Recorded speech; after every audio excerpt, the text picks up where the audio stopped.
സത്യനിത്യ ഏകദൈവത്തിൻ്റെ അത്യുന്നതമായ നാമം, അതിപരിശുദ്ധമായ നാമം ഇന്നും എന്നും എന്നേക്കും വാഴ്ത്തപ്പെടുമാറാകട്ടെ, പൊഴുത്തപ്പെടുമാറാകട്ടെ. പിതാവിൻ്റെ മടിയിലിരുന്ന പുത്രൻ പിതാവിനെ നമുക്ക് വെളിപ്പെടുത്തി, ദൈവത്തെ തന്നെ വെളിപ്പെടുത്തി, ദൈവത്തോടുള്ള സമത്വം മുറുകെ പിടിച്ചു കൊള്ളണമെന്ന് വിചാരിക്കാതെ ദാസവേഷമെടുത്ത് ഭൂമിയിൽ ഇറങ്ങി വന്ന് നമ്മളെ വീണ്ടെടുത്ത് നമ്മുടെ കർത്താവായ യേശുക്രിസ്തു. എന്നെ കണ്ടവൻ പിതാവിനെ കണ്ടിരിക്കുന്നുവെന്ന് തൻ്റെ ശിഷ്യരോട് അരുളി ചെയ്തവൻ, ആ വലിയ രക്ഷകൻ നമുക്ക് വെളിപ്പെട്ടു. എന്നാൽ പഴയ നിയമത്തിൽ വെളിപ്പെട്ടില്ല. അതിനെക്കൂടെ നിഴലുണ്ട്, പൊരുൾ വെളിപ്പെട്ടില്ല. യേശുക്രിസ്തുവാണ് തിരുവചനത്തിൽ മുഴുവനും നിറഞ്ഞു നിൽക്കുന്നത്. എല്ലാ പ്രതീകങ്ങളും ഉപമകളും എല്ലാം ഒറ്റയ്ക്കൊരു കേന്ദ്രത്തിലേക്ക്, കർത്താവായ യേശുക്രിസ്തു മനുഷ്യൻ്റെ രക്ഷയ്ക്ക് വേണ്ടി വന്ന ഏകരക്ഷകനായ ആ വലിയ രക്ഷകനെ, ആടുകളുടെ വലിയ ഇടയനെ ചൂണ്ടിക്കാണിക്കുന്നതാണെല്ലാം, ഉൾക്കൊള്ളുന്നതാണെല്ലാം, ചിത്രീകരിക്കുന്നതാണെല്ലാം, ഗ്രഹിപ്പിക്കുന്നതാണെല്ലാം. ആ രക്ഷകനോടുള്ള പ്രാർത്ഥന എന്ന് പഴയ നിയമത്തിൽ ഇങ്ങനെ ഇൻറ്റിമസി വിത്ത് ഗോഡ് അത് സാധിച്ചിട്ടില്ല. ഉണ്ട്, ദൈവത്തോട് ചേർന്ന് നടന്നവരൊക്കെ ഉണ്ട്. പക്ഷെ അത് എടുത്തെഴുതുകയാണ്. ഹാനോക്ക് ദൈവത്തോട് കൂടെ നടന്നു, ദൈവം അതിനെ എടുത്തുകൊണ്ട് തന്നെ കാണാതെയായി. അങ്ങനെ ചില വ്യക്തിത്വങ്ങളെ എടുത്തു കാണിക്കുന്നു. വളരെ പ്രയാസമായിരുന്നു ദൈവാനുഭവം എന്ന് പറയുന്നത്. ഏറെ പ്രയത്നം ചെയ്യേണ്ടിയിരുന്ന കാര്യമായിരുന്നു എന്നുള്ളത്. എന്നാൽ പുതിയ നിയമത്തിലേക്ക് വരുമ്പോൾ വിശ്വസിക്കുന്ന ഏതൊരുവനും ദൈവത്തെ അനുഭവവേദ്യമാക്കുവാൻ സാധിക്കുന്നു. ദൈവത്തിൻ്റെ പരിശുദ്ധാത്മാവ് അത് മനസ്സിലാക്കി കൊടുക്കുക. ദൈവത്തിൻ്റെ പരിശുദ്ധാത്മാവ് നമ്മളിൽ വസിക്കുന്നതിൽ കൂടെ, തൻ്റെ തിരുവെഴുത്തുകൾ നമ്മളിൽ വസിക്കുന്നതിൽ കൂടെ ദൈവം ആത്മാവാകുന്നു എന്ന് പറയുന്ന സത്യം നമ്മുടെ ഉള്ളങ്ങളിൽ അത് മനസ്സിലാക്കാൻ സാധിക്കുന്നു. ആത്മാവ്, ദൈവത്തിൻ്റെ ആത്മാവ് താനും നമ്മുടെ ആത്മാവോട് സാക്ഷ്യം പറയുന്നു, നമ്മൾ ഉപദേശിക്കുന്നു, നമ്മളെ വഴി നടത്തുന്നു. ഇതെല്ലാം നമുക്ക് മനസ്സിലാക്കാൻ പറ്റുകയാണ്.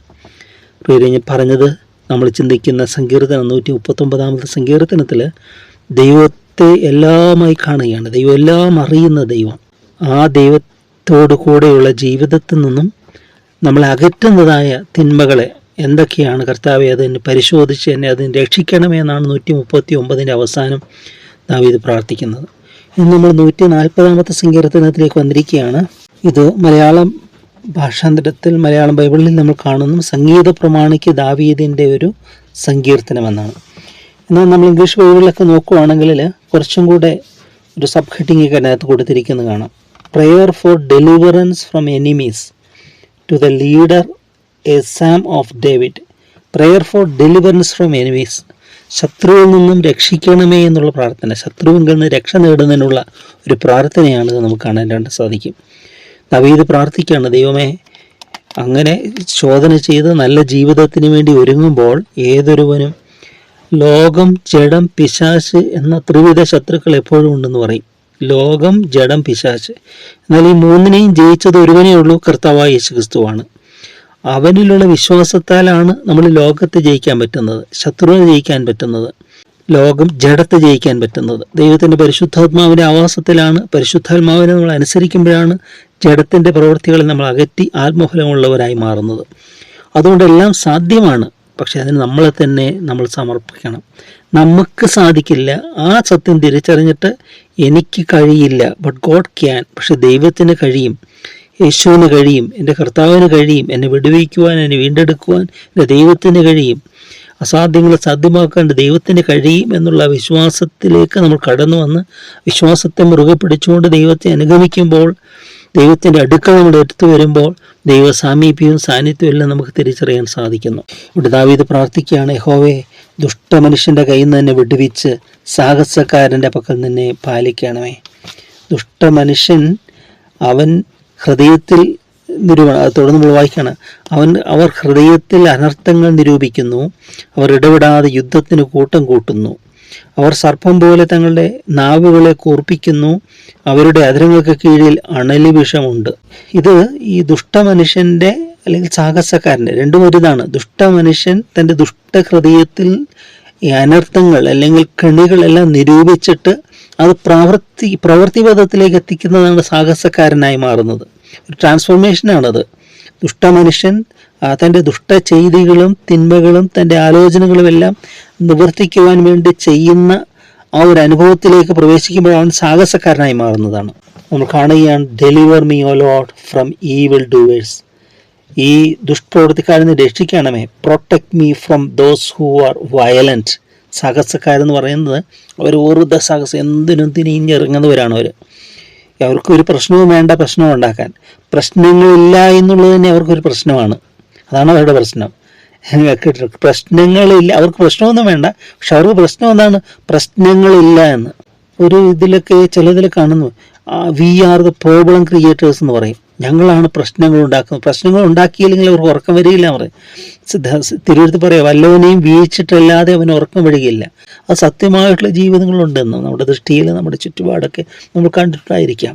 കെണികളും കുടുക്കുകളും മറച്ചു വെക്കുന്ന നീതിമാന്മാരെ വലയിലകപ്പെടുത്താൻ ദൈവഭക്തിയോടെ ജീവിക്കുന്നവരെ കെണികളും കുടുക്കുകളും വെച്ച് പിടിക്കുവാനെല്ലാം എതിരിടുന്ന വ്യക്തികളെ കണ്ടിട്ടുണ്ടായിരിക്കാം, അല്ലെങ്കിൽ നമ്മുടെ ജീവിതം നമ്മൾ നേരിട്ടുണ്ടായിരിക്കാം. പ്രിയരെ, ദാവീദിന് കരടിയെയും സിംഹത്തെയും നേരിടുവാൻ എളുപ്പമായിരുന്നു. പക്ഷെ ദാവീദ് പ്രയാസപ്പെട്ടത് എപ്പോഴാണ്? ഈ മനുഷ്യരുടെ, ദുഷ്ട മനുഷ്യരുടെ കയ്യിൽ നിന്ന് വിടുവിക്കണമെന്ന് ദാവീദ് പ്രാർത്ഥിക്കുന്നത്. സിംഹവും കരടിയും വന്നപ്പോഴൊന്നും വലിയ പ്രാർത്ഥനയും നമ്മളിവിടെ കാണുന്നില്ല.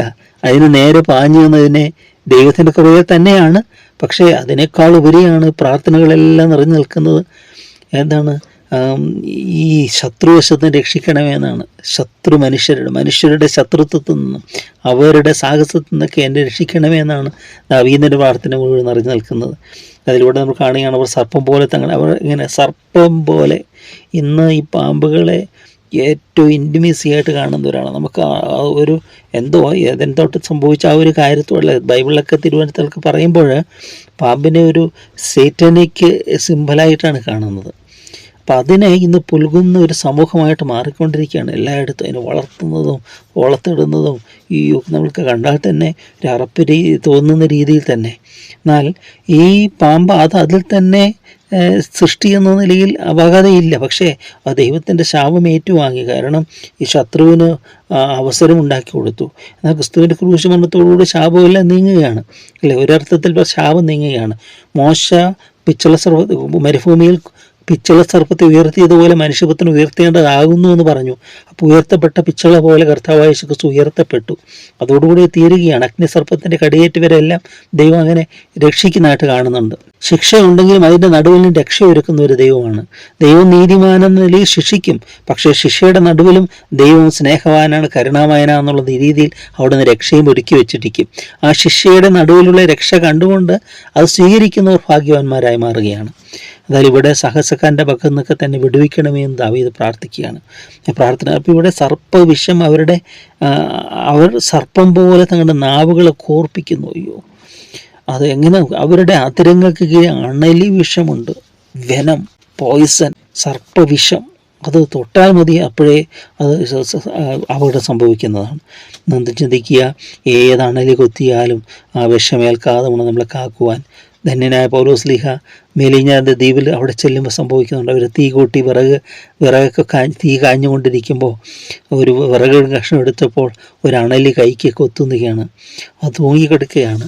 മറ്റുള്ളവർ പറഞ്ഞു, കൊണ്ടോ ഇവൻ കപ്പൽ ചാതുന്നൊക്കെ രക്ഷപ്പെട്ടു. 24, 23 അദ്ദേഹങ്ങളൊക്കെ വായിക്കുമ്പോൾ കാണാം, ഇവൻ കപ്പൽ ചാതുന്ന് രക്ഷപ്പെട്ടു. പക്ഷെ നീതിദേവി ഇവനെ സമ്മതിക്കുന്നില്ല. അവിടുത്തെ ബർബരന്മാർ പറയുക, നീതിദേവി ഇവനെ സമ്മതിക്കുന്നില്ല. കാരണം കപ്പലിൽ നിന്ന് രക്ഷപ്പെട്ടു, ഇവന് പാമ്പ് കടിച്ചില്ലേ, അണലി കൊത്തിയെന്നാണ് പറയുന്നത്, പാമ്പ് കടിച്ചില്ല. അപ്പോൾ ഇവൻ ദോഷം ചെയ്തവൻ തന്നെ. പക്ഷെ അത് ദൈവം മറ്റൊരു സാക്ഷ്യമായിട്ട് മാറ്റി. അവനിപ്പോൾ നിലത്ത് വീഴും, വീർത്ത് വീഴും, അവൻ നീലച്ചു പോകും.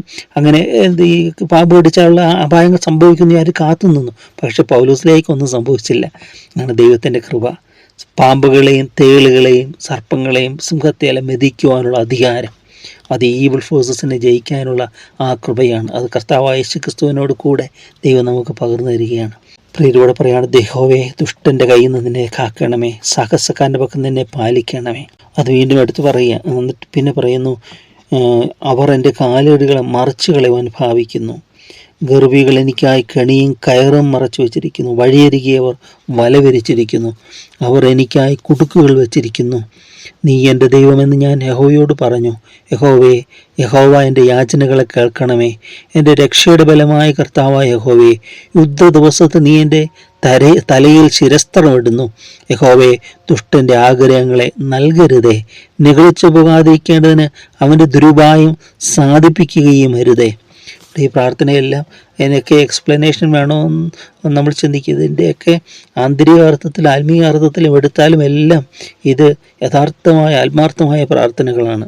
കാരണം കെണികളും കുടുക്കുകളും എല്ലാം വലവിരിച്ചിരിക്കുന്ന ശത്രുക്കൾ, ഈ ഒരു സ്നേഹിതൻ എന്ന പോലെ ദാവീദ് ഇടപെട്ട വ്യക്തികൾ, ഞാൻ സ്നേഹിച്ചവനെ അപ്പം തിന്നവനുമായ എൻ്റെ സ്നേഹിതൻ എൻ്റെ നേരെ കുതികാൽ ഉയർത്തി എന്ന് പറയുന്നുണ്ട്. തൻ്റെ അപ്പം കഴിച്ച് തന്നോടുകൂടി ചേർന്ന് തൻ്റെ സഹായം ഏറ്റുകൊണ്ടവരും അവന് നേരെ കുതികാൽ ഉയർത്തി എന്നോട് വായിക്കുന്നുണ്ട് സങ്കീർത്തനത്തിലൊക്കെ. യഥാർത്ഥ ജീവിതത്തിൻ്റെ അനുഭവങ്ങൾ കൂടെ കടന്നു വന്ന ദാവീദ് എന്നാൽ ഈ പ്രതിസന്ധികളിലെല്ലാം പ്രാർത്ഥനയോടെ അതിനെയൊക്കെ തരണം ചെയ്യുക. പ്രിയരെ, നമ്മുടെ ജീവിതത്തിൽ വളരെ മനോഹരമായ ഒരു ആയുധം ദൈവം നമുക്ക് തരികയാണ്. ഇപ്പോൾ ചിന്തിക്കുക, ഒരു രക്ഷാമാർഗം ദൈവം നമുക്ക് തരികയാണ്. എന്താണ്? പ്രാർത്ഥന എന്ന് പറയുന്ന സവിശേഷ അനുഗ്രഹം. എല്ലാം അതാണ് ഏതു നേരത്തും ആത്മാവിൽ പ്രാർത്ഥിച്ചും അതിനായി ജാഗരിച്ചും കൊണ്ട് എന്ന് പറയുന്നത്. ഏതു നേരത്തും പ്രാർത്ഥിക്കണം, ആത്മാവിൽ ജാഗരിക്കണം, പ്രാർത്ഥനയ്ക്ക് ഇടപെടാതെ പ്രാർത്ഥിക്കണം. ആ പ്രാർത്ഥന എല്ലാറ്റിനുള്ളൊരു സൊല്യൂഷനാണ്. ഏത് പ്രതിസന്ധികളെയും തരണം ചെയ്യുവാൻ ദാവീദിൻ്റെ ജീവിതം ഉടനീളം ദാവീദ് എങ്ങനെ രക്ഷപ്പെട്ടു എന്ന് എല്ലാം പ്രാർത്ഥനകളായി രൂപാന്തരപ്പെടുകയാണ്. എല്ലാം കൺവെൻഷനുകളും തിന്മകളും മറ്റുള്ളവരുടെ എതിർപ്പുകളും ദോഷങ്ങളും ദൂഷ്യങ്ങളും എല്ലാം തൻ്റെ ജീവിതത്തിൽ ആ ദൈവസ്നേഹത്തിൻ്റെ അഗ്നിയിൽ അത് ചൂടേറ്റ് അത് രൂപാന്തരപ്പെട്ട പ്രാർത്ഥനകളായിട്ട് ഉയരുകയാണ്. എന്നെ കാക്കുവാനൊരു ദൈവമുണ്ട്, എന്നെ സംരക്ഷിക്കുവാനൊരു ദൈവമുണ്ട്, എൻ്റെ ഈ യുദ്ധത്തിൽ എനിക്ക് പൊരുതാൻ ആവശ്യമില്ല, എൻ്റെ തലയിൽ ശിരസ്ത്രമിടുന്ന ഒരു ദൈവമുണ്ടെന്ന് അതായത് സാക്ഷിക്കുന്നത്. ഇവിടെ പറയുന്നു 7-ാമത്തെ വാക്യത്തിൽ, എൻ്റെ രക്ഷയുടെ ബലമായ കർത്താവായ യഹോവേ, യുദ്ധ ദിവസത്തിൽ നീ എൻ്റെ തലയിൽ ശിരസ്ത്രം ഇടുന്നു എന്ന് പറഞ്ഞാൽ ഹെൽമെറ്റ്. യുദ്ധ ദിവസത്തിൽ എൻ്റെ തലയിൽ ഹെൽമെറ്റ് ഇടുന്നു എന്ന് പറയുന്നത്. യഹോവേ, ദുഷ്ടൻ്റെ ആഗ്രഹങ്ങളെ നൽകരുതേ, നിഗളിച്ചു പോകാതിരിക്കേണ്ടതിന് അവന് ദുരുപായം സാധിപ്പിക്കുകയും അരുതേ എന്ന് പ്രാർത്ഥിക്കുകയാണ്. അപ്പോൾ ദുഷ്ടൻ്റെ ആശ നശിച്ചു പോകുന്ന നമ്മൾ തിരുവഴുത്തിൽ വായിക്കുന്നുണ്ട്. അത് വഷളത്വം നിറഞ്ഞ ആശയാണെന്ന് പറയും. ഏതായാലും പ്രിയർ ചിന്തിക്കുക, ദൈവത്തിൻ്റെ സന്നിധിയിലേക്ക് പ്രാർത്ഥിക്കുമ്പോൾ ദൈവം ഉത്തരം നൽകുകയാണ്. നമുക്കിന്ന് ഒരു രക്ഷകനുണ്ട് നമ്മുടെ പ്രാർത്ഥന കേൾക്കാൻ. പഴയ നിയമത്തിൽ ആ രക്ഷകൻ വെളിപ്പെട്ടില്ല, പക്ഷെ ദൈവം രക്ഷിക്കുന്നതിനായി തന്നെ ആ ദൈവം രക്ഷകനായി വെളിപ്പെട്ടു. ജഡം ധരിച്ച് ഭൂമിയിൽ ഇറങ്ങി വന്നു കർത്താവായ യേശു ക്രിസ്തു. നമുക്ക് വേണ്ടി ഇന്നും പിതാവിൻ്റെ വലത്തുഭാഗത്ത് ഒക്കെ വേണ്ടി മധ്യസ്ഥ അണയ്ക്കുന്ന കർത്താവായ യേശു ക്രിസ്തു. അവൻ ഓടിയായിരിക്കുമ്പോൾ നമ്മോട് കൂടെയും ഉണ്ട്. വിശ്വാസത്താലാണ് നമ്മുടെ ഹൃദയങ്ങളെ വസിക്കുന്നു. 2-3 പേരെ അതിനകത്ത് കൂടി അവരുടെ നടുവിൽ ഞാനുണ്ട്. അപ്പോൾ ദൈവത്തിൻ്റെ ദൈവം സർവ്വവ്യാപിത്വമാണ്. നമ്മൾ പറയും ഒമ്നി പ്രസൻസ്. അവിടെയും ദൈവത്തിനായിരിക്കും, ഇവിടെയും ദൈവത്തിനായിരിക്കാം. നമ്മൾ ചിന്തിക്കുക, ഇപ്പോൾ ഇതുണ്ടല്ലോ, കമ്പ്യൂട്ടറുണ്ട് അല്ലെങ്കിൽ മൊബൈലുണ്ട്, ഇതിനകത്തൊക്കെ എത്ര വിദൂരത്തിൽ ഈ ന്യൂസ് വായിക്കുന്ന സമയമാണ് ഇരിക്കട്ടെ, ആ സമയത്ത് എവിടെ ഈ ഡിവൈസുള്ള ഉപകരണമുള്ള വ്യക്തികൾ തുറന്നാൽ അതിനകത്ത് അത് കാണാം അല്ലെ. വ്യത്യസ്തങ്ങളാണ്, എല്ലായിടത്തും അത് കാണാമെന്ന് പറഞ്ഞ പോലെ വിശ്വാസികളുടെ ഹൃദയത്തിലെല്ലാം ഈ ദൈവത്തിൻ്റെ സ്പന്ദനങ്ങൾ, ദൈവത്തിൻ്റെ ശബ്ദം, ദൈവത്തിൻ്റെ ശബ്ദം, ദൈവത്തിൻ്റെ പരിശുദ്ധാത്മാവിൻ്റെ പ്രവർത്തനം എല്ലാവരും സംഭവിക്കും. അതുകൊണ്ട് നമുക്ക് ആ ഒരു അനുഭവത്തിലേക്ക് നമ്മളെ തന്നെ സമർപ്പിക്കാം. അനുഭവങ്ങളുള്ള അതിൻ്റെ ആഴങ്ങളിലേക്ക് നമ്മളെ തന്നെ വിട്ടുകൊടുക്കാം. എല്ലാം അർപ്പിച്ചുകൊണ്ട് നമുക്ക് പ്രാർത്ഥിക്കാം. ക്രൂശിന്മേൽ ഞങ്ങളുടെ പാപശാപരോഗങ്ങളെല്ലാം ചുമന്നുകൊണ്ട് കയറി അതിനെല്ലാം പരിഹാരം വരുത്തി അതിൻ്റെ ജീവനെ ഞങ്ങൾക്ക് മറുവിലയായി തന്ന് എൻ്റെ വലിയൊരു രക്തത്താൽ ഞങ്ങളെ വിളിക്കുവാൻ ഞങ്ങളുടെ കർത്താവായ യേശുവേ, അപ്പോൾ ഞങ്ങൾക്ക് വേണ്ടി പിതാവിൻ്റെ വലത്തുഭാഗത്ത് പക്ഷവാദിഞ്ഞ ദൈവത്തിൻ്റെ പുത്ര, കുഞ്ഞുങ്ങളെ പാപം ചെയ്യാതിരിപ്പാൻ ഞങ്ങൾക്ക് എഴുതിയിരിക്കുന്നു. പാപം ചെയ്തുവെങ്കിലോ നീതിമാനായ യേശു ക്രിസ്തു എന്ന കാര്യസ്ഥൻ നമുക്ക് പിതാവിന് വലത്തുഭാഗത്തുണ്ട്. അവൻ നമ്മുടെ പാപങ്ങൾക്ക് പ്രായശ്ചിത്തമാകുന്നു. നമ്മുടേതിന് മാത്രമല്ല സർവ്വലോകത്തിൻ്റെയും പാപങ്ങൾക്ക് വേണ്ടി തന്നെ എന്ന തിരുവഴുത്തിനായി സ്തുതിക്കുന്നു. അപ്പോൾ ഞങ്ങളുടെ ജീവിതങ്ങളെ നിന്റെ കരങ്ങളിലേക്ക് സമർപ്പിക്കുന്നു. ഞങ്ങളെ വിശുദ്ധീകരിക്കണമേ. അപ്പോൾ ആ പ്രഥമ ദൃഷ്ടിയ മനുഷ്യരെന്ന മനുഷ്യർ കൂടെ ദുഷ്ടനാകുന്ന ശത്രു പ്രവർത്തിക്കുമ്പോൾ തിരിച്ചറിയുവാനും അതിനോട് എതിർത്ത് നിൽക്കുവാനും പ്രാർത്ഥനയാലും യാചനയാലും ഏതു നേരത്ത് ഞങ്ങൾക്ക് ദൈവസന്നിധിയിലേക്ക് അടുത്തു വരുവാനും തുടർന്ന് ഞങ്ങൾ കൃപ തരണമേ എന്ന് പ്രാർത്ഥിക്കുന്നു. എല്ലാം ഞങ്ങൾ യാചിക്കുമ്പോൾ ഉത്തരം തരുന്ന ഒരു ദൈവം, പ്രാർത്ഥിക്കുമ്പോൾ ഞങ്ങൾക്ക് ആ സമാധാനവും സാന്ത്വനവും പകർന്നു തരുന്ന ദൈവം തുടർന്ന് ഞങ്ങളോട് കൂടിയിരിക്കണമേ. ഇതുവരെയും തന്ന എല്ലാ കൃപകൾക്കായി ഞങ്ങൾ ഇങ്ങനെ സ്തുതിക്കുന്നു. മുഖത്തോടുന്ന് മാത്രം എടുക്കണമേ, പിതാവിൻ്റെയും പുത്രൻ്റെയും പരിശുദ്ധ നാമത്വത്തിനായി തന്നെ. ആമേൻ, ആമേൻ, ആമേൻ.